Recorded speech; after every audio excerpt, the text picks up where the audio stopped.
वेळी आपल्या व्हिडिओला काही जणांच्या कमेंट होत्या की तुम्ही तुमच्या शेळ्यांसाठी चाऱ्याचं नियोजन काय करता. तर मी तुम्हाला दाखवते आपल्या चाऱ्याचं नियोजन काय असतं. चाऱ्याचं नियोजन पहा, हे असं इथं एक लोणी गवत लावलेलं आहे. आपण हे एवढं लोणी गवत आहे, बाकी सगळं आपण इथं हा घास फुकून दिलेला आहे. टोकनलेला नाही आहे, हा घास आपण फुकून दिलेला आहे. अजून त्या पलीकडं तिकडं आपण आहे ना दशरथ घासाचं नियोजन करतोय. तुम्हाला ते पण दाखवते मी. इथं तो दशरथ घास आपण लावलेला आहे. इथं आपण जो दशरथ घास लावला होता बऱ्यापैकी आलेला आहे. दशरथ घास हा पेरणी जर केली तर चांगला कापणीसाठी व्यवस्थित तुम्हाला कापता वगैरे येईल, कारण तो घास खूप दाट येतो. तर आपण तो सुद्धा फुकूनच देणार आहे पण दशरथ घास. तर हा असा आपला घास आहे. इथं हे असं चाऱ्याचं नियोजन आहे.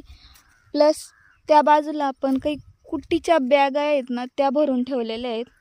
पाहू शकता आपण दशरथ घासासाठी हे नियोजन केलेलं आहे. हे आपण दशरथ घासासाठी इथं बांधलेलं आहे.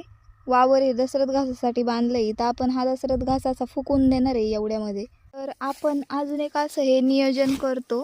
हे भूस आहे, तुरीचं भूस आहे. तुरीचं भूस आणि सोयाबीनचं भूस आहे, हे सुद्धा आपण शेळ्यांना एक टाईम घालतो. तर मी तुम्हाला म्हटलं की आपण दशरथ घासाचं सुद्धा नियोजन करतोय. तर नक्की दशरथ घासाची लागवड कशी केली जाते, तो कशा प्रकारे फुकला जातो किंवा पेरला जातो, हे आपण पुढच्या व्हिडिओमध्ये पाहणार आहोत.